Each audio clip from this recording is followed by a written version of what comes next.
All right, guys, welcome back to Module 2.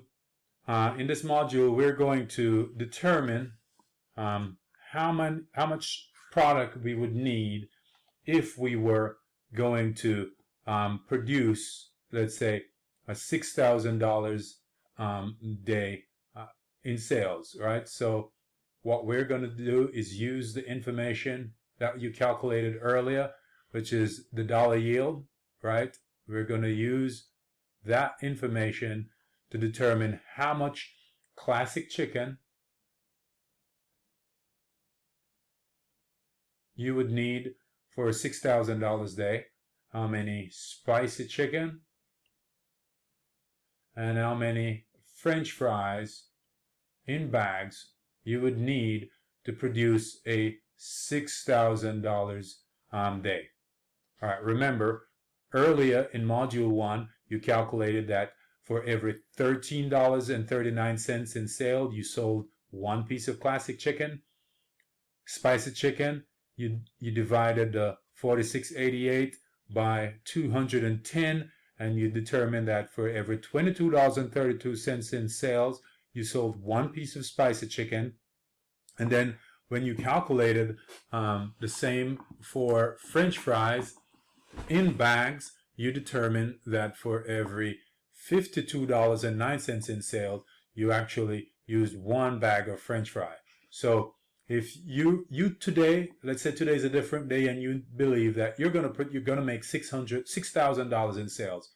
So the step here is pretty simple, right? You could determine how much product you would need to get to the end of the day, that where you're going to make $6,000. So the step would be divide your projected sales by your dollar yield. And in this case, for classic chicken, the dollar yield is 13.39. All right?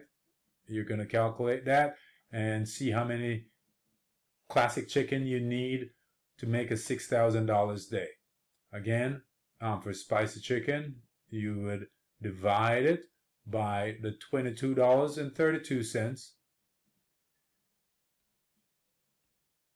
and you would arrive at how many spicy chicken you need to get through a $6,000 day. French fries, the same with bags. You would divide $6,000, your projected sale, divided by the dollar yield, which would be 52.09, and that would tell you how many bags of French fries you would need to get to the end of the day. So go ahead, pause the video, and make those calculations.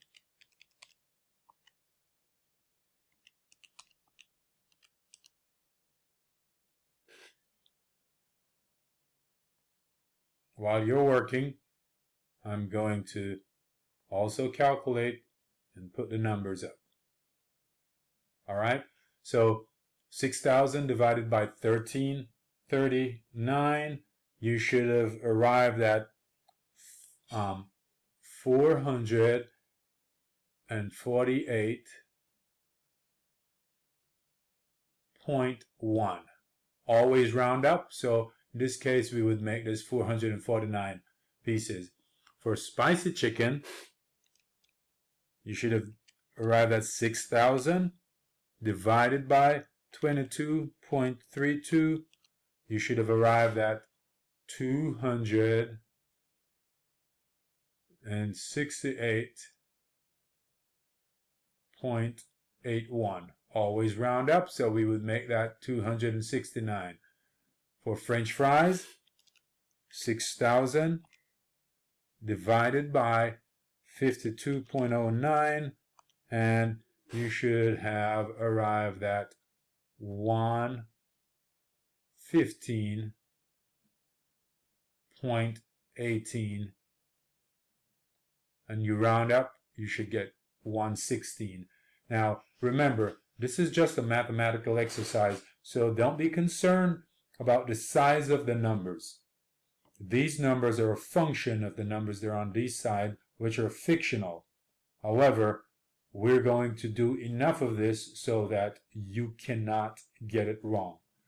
Let's do one more step, let's say you were going to cook classic chicken for a half hour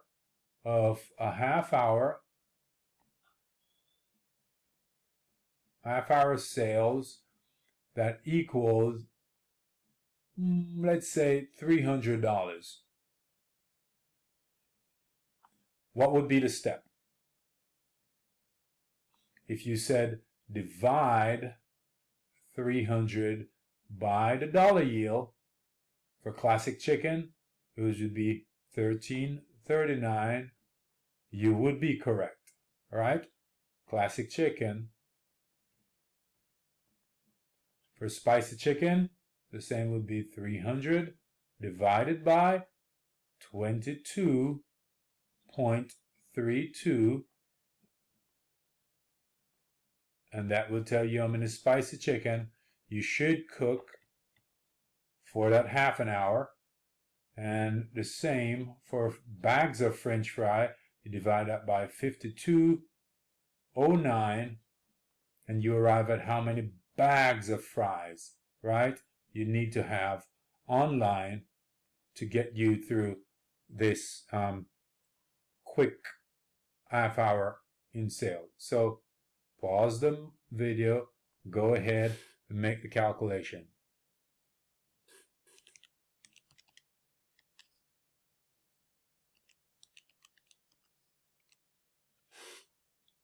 For classic chicken, if you arrive at 22.4, you are correct. For spicy chicken, you divide 300 divided by 22.32, and you should have arrived at 13.44.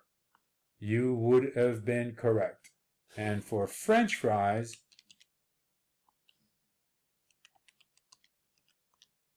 you should have arrived at 300 divided by 52.09.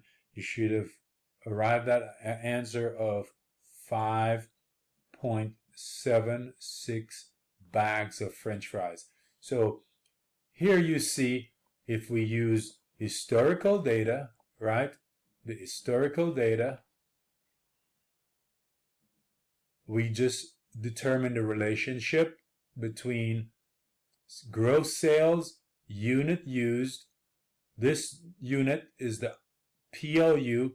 We determine the dollar yield, and then we use the dollar yield to determine how much product we need to prep for sales by half hour, by day, by week, or even to make the Sigma order. Quite often, you won't have to make these hard calculations, but the bin charts and prep charts are all based on this process, so it's important that you understand it. Happy learning.